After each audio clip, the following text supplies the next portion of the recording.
he would have it been like this, but no, bringing taxes. Getting this ready so it'll go faster. It's coriander. It smells like Fruit Loops. It smells like fruit. Well, you know. It really does. I mean, I don't know what's in Fruit Loops, but I mean, this is coriander. Pretty Pebbles. You got the intro ready. Ladies and gentlemen, I am DJ Double D, and you are tuning in to another groovy edition of Superior Online Radio. You can find us at www.Spreaker, Spreaker.com. Search for Superior Online Radio.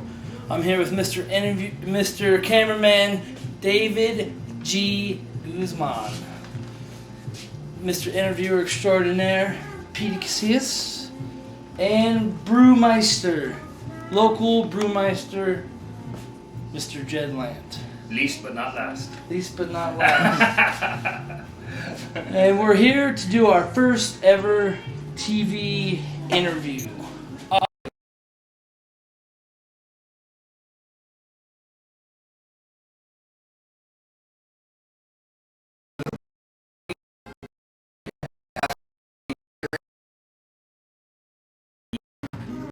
Not to get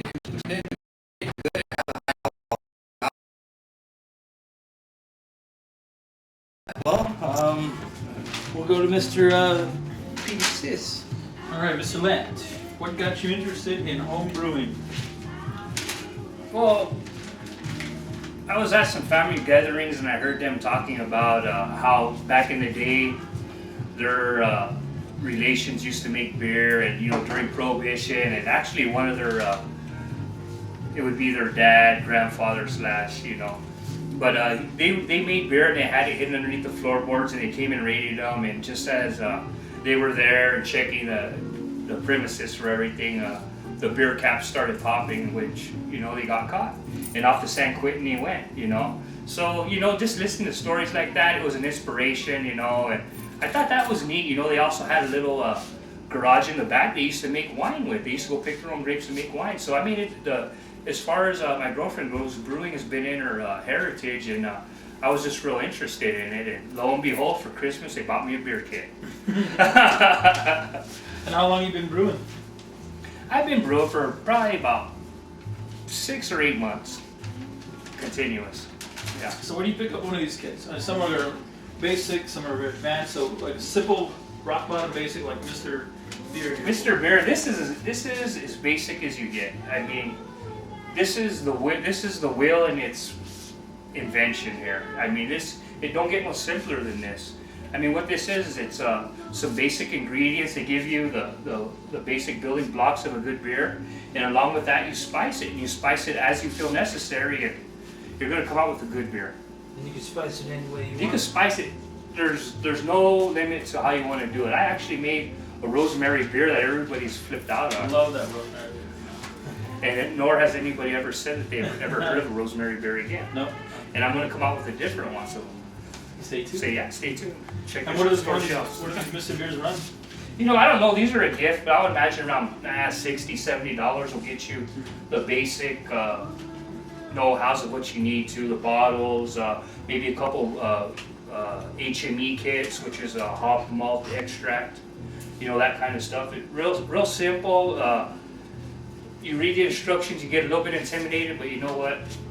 Once you figure it out, it's a piece of cake, and it's the building blocks for all the different beer recipes. So the basic ingredients, basic key ingredients.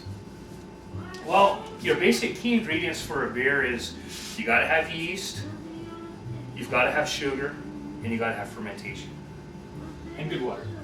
Well, that's a plus, And what types of beers do you make? I mean, there's Pilsners, there's Bocks. Lately I've been stuck on, I make a lot of wheat beers, because what I'm going for to start off is I want something simple, so what's referred to as a drinkable beer. I want something that you can pour in a glass and it's nice and light, and everybody could sit there and drink it and not be full. you know, eventually I'm gonna start going off into other sectors of this. I'm gonna start making some different types of brews, some which may be a little bit stiffer than what we're used to, but you know, as time goes on, you know, you just gotta evolve and you gotta change. And you made about how many types of beers right now so far? Maybe. See, we've got the weenie juice, we got the rosemary. I got a list of them over there. They're, you know, I would say, to be safe, I would say less than 15. Well, I'm drinking a lot of beers, and I'm a big connoisseur of multi-types of beers, and some of the beers you made are pretty damn good, I might say.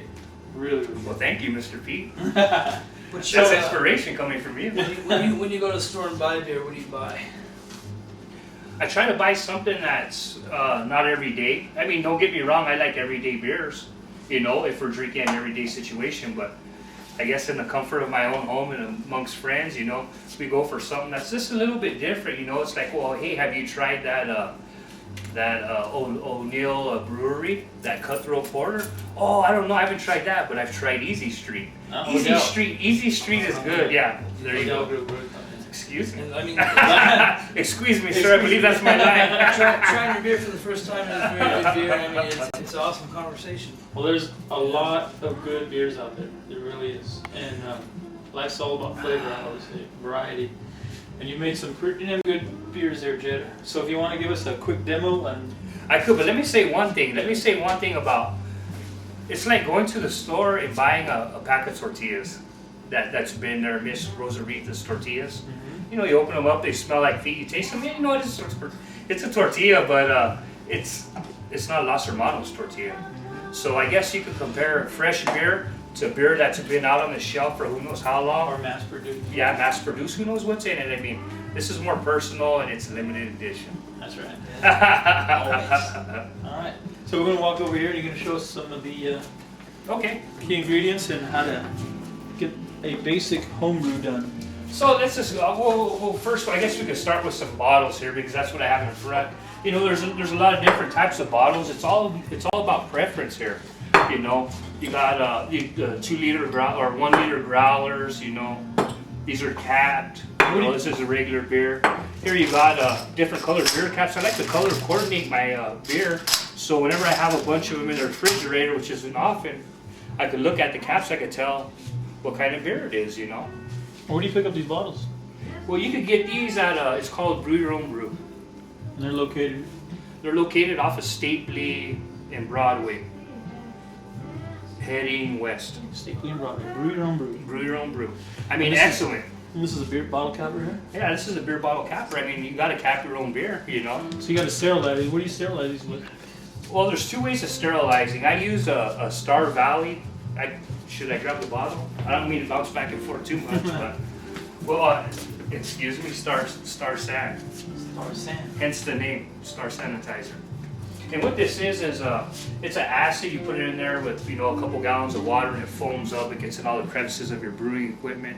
And really that's what you need. One of the main things you got to do whenever you're brewing beer, you have to have a sterile process because your water is going to be sitting in a container for 2 or more weeks. And you can't have any bacteria in there or else it's going to produce an off flavor and make people sick. So you got to be sterile.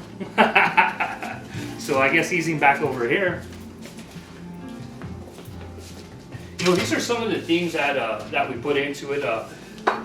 One of the things that we use here, this is called malt extract.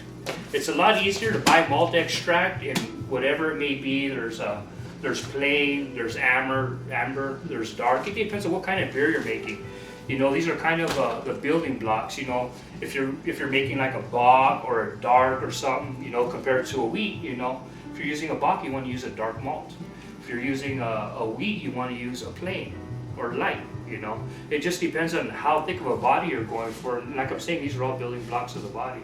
You know, there's some other things you might want to put some lightly toasted oak chips in it to give it a woody flavor, to make it seem that it's been fermented in a wooden barrel. You know, and this stuff's pretty cool right here. This is a Belgian sugar. Clear candy sugar.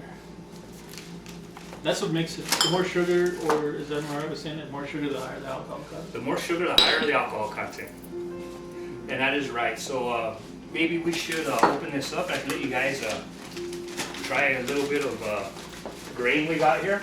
Now there's two ways to do it. There's a shortcut way where you could actually get your mixture, put it in a pot, boil it, and add sugar or booster, hence the name, which will increase your alcohol content, you know. Or you could do it the way that they used to do it back in time, where they start boiling different types of grains here. So if you look at this, these are just different types of grains. And it may not look like much, but tell me if that don't smell like a feed store. It does. Yeah, it sure does. Oh, nice. So, let me see here. Maybe, here, chew on a little bit of that. That comes on your scratch and sniff DVR. Won't be out till 2015. 2015 smell-o-vision.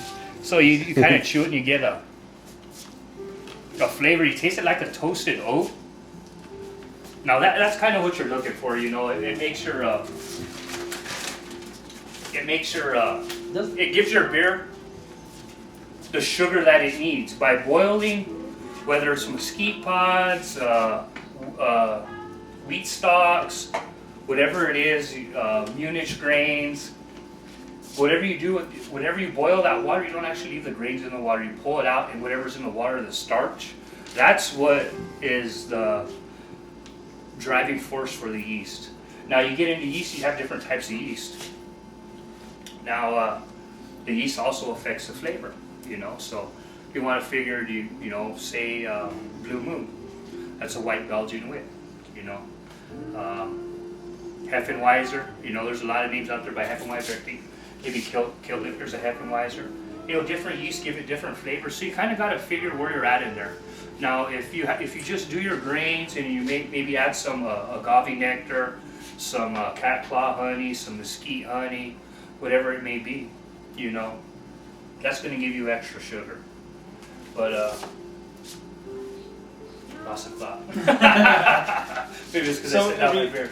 I mean, you made like one of the unique ones you made was the plant one, the desert plant one. I actually made a Ocotillo blossom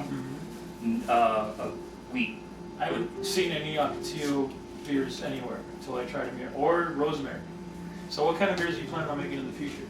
I'm gonna make one back whenever in the Civil War days, believe it or not, they used to actually make coffee out of mesquite pods. So mesquite pods is gonna be on my list there. You boil the grain and you get a starch in the water, and that's what everything feeds on. So there's gonna be mesquite pods that I'm gonna make. It's endless possibilities. I got a whole bunch of plans, and I can tell you one thing: I'm always going to make something drinkable, something that we can sit around and have a conversation with. But then again, I'm always going to pull something out of the back and say, hey, you know what? Try this one. This isn't an everyday beer. It's going to be a little bit stronger. It's going to be a little bit thicker, but it's more of a treat. You know, it's like pulling out a nice slice of cheesecake at the end of a good dinner. You know. Cool. Are you going to pour us one of your beers and we'll enjoy it? Yes. So let me see here. Why don't we look at this one? This is a nice one here. This is a 2 liter growler. There's some glasses right here. Who needs one? You need one, Dave? Okay. So what this is one that we probably started off. This is going to be probably the last of the batch of a 5-gallon batch. This is called brown agave wheat, and it's tasty. It's had some time to mellow out. It's pretty good to me. It smells maybe like a feed store, and not where you buy shoes at either. Not where you buy shoes. Alrighty. I mean, this is good beer. I think it is, and this right here is actually my first beer that I came up with from scratch. I had no recipe for this. I just kind of knew what I wanted. I knew what different hops were. Smells good. Alright. Alright, this is DJ Double D, Peak CS, Jed Lant, and David Guzman, and this is Superior Local Brew. To Superior. Superior.